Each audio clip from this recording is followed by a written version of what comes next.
been 3 months now since I put gravel bars onto my road bike, and although I have not posted since then, apologies, as is my life with our move to Belgium later this year, I have been riding them. So I wanted to in this video talk about what I like and what's changed about my bike since fitting them. Let's ride on, let's talk about it.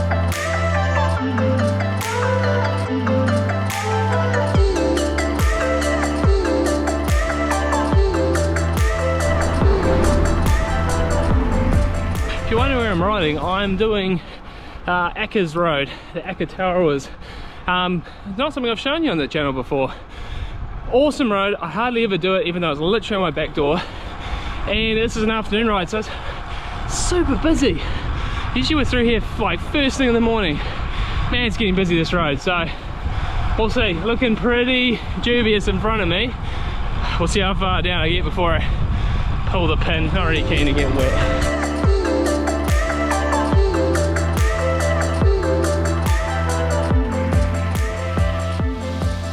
I bring the road up for good reason, because this is probably the best road to sort of explain why I'm enjoying these gravel bars so much. It's tight, it's narrow, there's lots more cars. You need that confidence in your bike to be able to like squeeze through small gaps, as well as dealing with all the potholes and rocks and debris that's all over roads like this. And this can be quite typical of a Wellington back road. So we're on these quite a bit in the weekend, trying to get away from cars and enjoy some riding. So let's dive in. What do I like about these bars after 3 months of riding? The short answer is, in my initial video, talked about a bunch of things from my first ride, and the answer is just yes, yes, yes. They're all validated. The position on the tops is awesome. The flare in the bars is pretty good. And there's times it feels a little bit wide, but when you're spending a lot of time on the tops, that's why. You know, the 20 mils each side can feel a bit much, but in a sprint, a big fast descent, you get a lot of stability in the bars. You got space to move your knees, you can throw the bike around a bit more, and it feels more planted, gets the elbows out so there's a more stable position. Like, everything about them just works. So yes, yes, and yes. Also, if you've been watching the pros like I have over the Classics month, you will notice a particular person who is actually running flared bars. And I noticed this way back at the start of the year, but he's definitely stuck with it.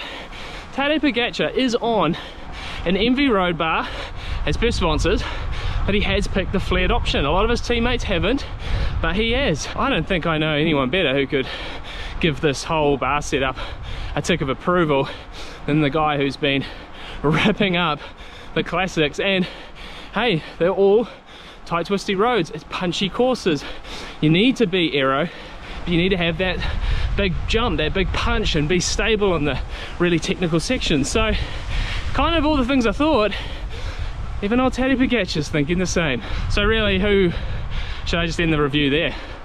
Maybe we could. Let's keep riding. I've got a couple more things to talk about.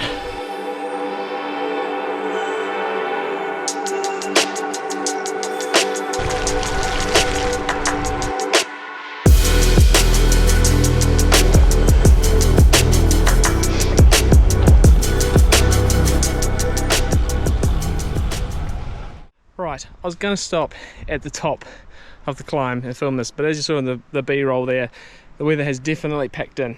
So I'm committed to this review. Let's carry on. Found some drier roads. So what's changed? In the last 3 months, there's been one fundamental change I've made to the bike since fitting the gravel bars. And to keep it simple, it is the stem. I've gone longer in the stem. We're now at 130 mils. And the main reason is something I alluded to in the first video, is that the reach of these bars is a little bit shorter than a conventional road bar. For me, that was 5 mil. For most road bars, it's about 10. And there's a good reason for this. It is a gravel bar. You do want the reach of your gravel bike to be a bit shorter. And by doing it in the bars, you don't have to do it in stem length. However, with your road bike, reach having a longer reach is just a bit more stable, and for me, a real personal preference having the bike longer.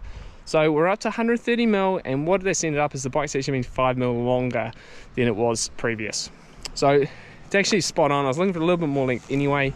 It really does work. The other thing is there was a comment which had a couple of likes on the last video that looked that people wanted to know what the bars would look like in terms of the cable management. So they're not the aero style bar, they're not integrated, and to overlay it here, they look still really tidy, even though I've had to go 10mm longer in the stem, which is sort of then stretched all the cables.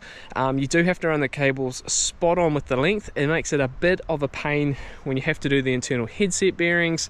It is just one of the fasts with these sorts of bikes, but in my opinion, looks pretty tidy still. So hopefully that answers that question.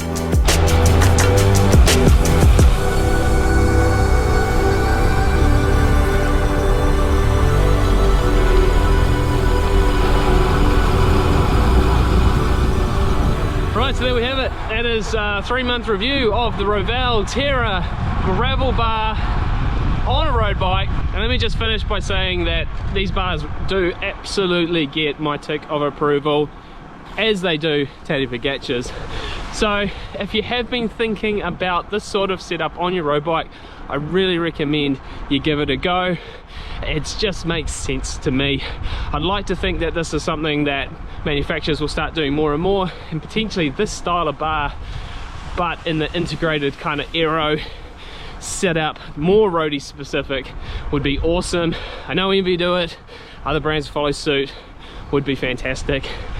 So if you like this video, give it a thumbs up. If it's been helpful, if you found it intriguing, let me know in the comments. Are you thinking about flared on your road bike as well? If you have any further questions, please let me know. I'm happy to answer any of them. And we'll see you real soon. For some more content, subscribe. If you haven't already and you want to see more stuff like this, lots in the pipework. So let's see you soon. Cheers.